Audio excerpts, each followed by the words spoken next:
What happens when America's sweetheart finally hits her breaking point live on air? The cameras were rolling, millions were watching, and no one expected what came next. Kelly Clarkson, known for her warmth and honesty, stood up mid-interview, took off her microphone, and walked straight off the Good Morning America set. Michael Strahan was left stunned, the crew frozen in disbelief. What started as a simple chat spiraled into something no one in that studio could have seen coming. Before we get to what pushed Kelly to that moment, make sure you're subscribed and drop a comment. Was she right to walk off, or should she have stayed? Now, here's what really went down. It began like any regular morning segment. Kelly was booked for a 12-minute interview to promote her tour and new music. She stepped onto the set smiling brightly, wearing a yellow blazer that seemed to light up the room. Michael greeted her with his usual charm. The audience applauded, and everything looked like a cheerful exchange between two familiar faces. But just minutes in, something changed in Kelly's eyes. It was small, a flicker of unease that most viewers probably missed. Michael opened with what seemed like an innocent question. "Kelly, you look amazing as always," he said. "How do you balance it all, the talk show, music, motherhood, and still look this good? What's your secret?" Kelly laughed politely. "Thank you, Michael. I just try to stay present and do my best. No real secret, just hard work, a great team, and focusing on what matters." Michael nodded, but added, "You've been open about your weight journey and everything. How much of looking this good is discipline versus good genes?" The room went still. Kelly's publicist stiffened off camera. Kelly's smile faded, but she kept her voice calm. "Looking good is subjective, Michael. I feel good because I'm healthy and happy. That's what matters. Not a number or fitting into a standard." Michael chuckled. "No, of course. I'm just saying you look great. Better than you have in years. It's noticeable." Kelly's jaw tightened. The camera zoomed slightly closer, sensing the tension. "Michael," she said carefully, "I'm not sure what you're trying to say. I've always looked like me. My size changes, sure, but I've always been me. I've never felt the need to be better than I was in years, as you put it." The other co-hosts exchanged worried looks. Michael, trying to smooth things over, said, "Hey, I'm just being honest. You're in great shape. Take the compliment." Kelly replied, "Is it, though? Is it really a compliment to tell someone they look better than before? That implies I didn't look good before." Michael raised his hands. "Whoa, that's not what I meant." "You're glowing." "It's a good thing," Kelly pressed. "By comparison to what? When I won American Idol? When I had my kids? When I went through my divorce? Which version of me wasn't good enough?" The silence was heavy. Even Robin Roberts looked up from her notes. Michael laughed nervously. "Come on, Kelly, you're being too sensitive." "I was complimenting you." Kelly's tone shifted. "Too sensitive? You just spent 5 minutes telling me I look better than I used to, tying my worth to how I look. And when I object, I'm too sensitive?" Michael frowned. "You're misunderstanding me. We're live, just talking. I'm trying to be nice." Kelly shot back. "Nice would have been asking me about my music or my tour. You made my body the focus." Robin tried to steer things back. "Kelly, let's talk about the tour." But Kelly wasn't ready to move on.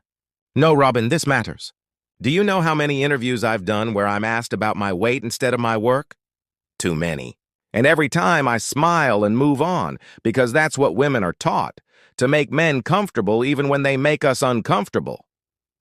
Michael's smile was gone now. "Okay, now you're making this about gender. I compliment everyone, Ryan Reynolds too." Kelly shot back. "Did you ask Ryan about his weight? Or did you ask about his movies?" He didn't answer. The control room was in chaos, unsure whether to cut to commercial. "Look," Michael said, "let's reset. Welcome to Good Morning America." Kelly shook her head. "No, that's the problem. Something offensive happens, and we reset like it didn't. You said what you said." Michael sighed. "I said you look great." "That's it." Kelly's voice was firm. "The issue is reducing me to my looks when I came to talk about my art, acting like my body is up for judgment." Michael leaned forward, frustration building. "So what are you saying? That I'm sexist?"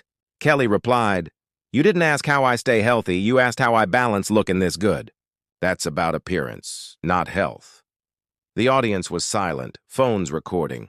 Michael tried again. "I apologize if my question came across wrong. Can we move on?" Kelly shook her head. That's not an apology, Michael. That's blaming me for misunderstanding you. Robin stepped in again, but Michael interrupted sharply. I've done this job for years. Nobody else has had an issue. Maybe this is about you, not me. The audience gasped. Kelly's voice was low but sharp. You think this is about me? My personal stuff is 2 decades of being told I'm too fat, too thin, too pop, not pop enough. It's being judged on my body instead of my talent. It's watching my daughters grow up and wanting better for them. Michael shot back. There's a time and place, Kelly. People are eating breakfast. You're making this political. Kelly replied, asking for respect is political now? That says everything. Michael shook his head. I think you wanted this moment for publicity. Kelly's eyes widened. You think I plan to be disrespected for attention? Michael crossed his arms. You've been in the headlines. It's convenient. Kelly stood up abruptly. Let me be clear, I don't need publicity. I came here expecting respect, not this. Kelly, sit down, Michael said firmly. Don't tell me to sit down, she snapped. You don't get to accuse me and then order me to behave. Robin tried to calm them, but Kelly kept going. Your questions were inappropriate. Your apology was empty. Your accusation was insulting. I'm leaving. You can't walk off live TV, Michael said. Watch me, Kelly replied, unclipping her mic. Michael stood up too, trying to reason. Think about it. If you walk off, that's the story. Kelly said. The story is already written. I want to be respected, Michael pleaded. Let's finish this. I'll ask only about your music. Kelly paused, looked at him, and said quietly, You think doing the bare minimum is enough? That's the problem. You're really going to walk off my show? He asked. Kelly replied, I'm not making you look bad. You did that yourself. Chaos broke out. Producers shouted into headsets. Kelly turned one last time. You still think this is about me overreacting? It's about you needing to do better, Michael said bitterly. Then educate me. Tell me what I should have said. Kelly answered. You should have asked about my new album, my tour, my work. Anything that showed I'm more than how I look. I would have gotten there, Michael argued. We start light. Kelly shook her head. Commenting on my body isn't small talk. It's not harmless. Robin tried to step in again. Let's discuss this later off camera. Kelly replied, That's how nothing changes. Talking privately protects the show, not women. So you're using me to make a point? Michael asked. No, Kelly said. I'm drawing a line for myself and for my daughters. You just happened to be the one who crossed it today. A producer whispered something to Michael. He straightened. You want to have this conversation on air? Fine, name names. Who else disrespected you? Kelly stared at him. You want to make this about individuals, not the system. My whole career is proof. Every interview about my body, every edited photo, every cruel comment. That's the evidence. But that's not me, Michael insisted. I asked one question. Kelly's voice broke slightly.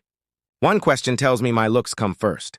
One question tells women watching that no matter what we achieve, we'll still be judged by our bodies. It's never just one question. Michael's tone softened. I didn't mean it that way. I thought I was being kind. Kelly nodded. I know you didn't mean harm. But intention doesn't erase impact, Michael sighed. So what do you want from me? Kelly said gently, just listen. Not to defend yourself, but to really hear how it feels. After a pause, Michael said quietly, I hear you. I'm sorry my words hurt you. Kelly acknowledged it. Thank you. But this can't just be about me. It has to lead to change, how you interview women going forward. So never ask about looks again? Michael asked. What women want, Kelly explained, is context. If I'm here about fashion, sure. But if I'm here about music, talk about my art. See us as full people first. Michael nodded. That's fair. I can try. Kelly replied, try and mean it. Because this can't just be habit anymore. The studio was silent. Everyone waited. Kelly finally said, I hope you do better, Michael. We need that. But I can't sit here and pretend this didn't happen. I can't move on like everything's fine. Growth that comes at someone else's expense isn't enough. I'm tired of fighting these battles. So nothing I say changes your mind? Michael asked quietly. Kelly said, no, I need to walk away. To show my daughters that it's okay to leave what doesn't respect you. So what do you think? Was Kelly right to walk off, or should she have stayed? Comment your thoughts below, and make sure to subscribe. We'll be covering the fallout from this explosive moment.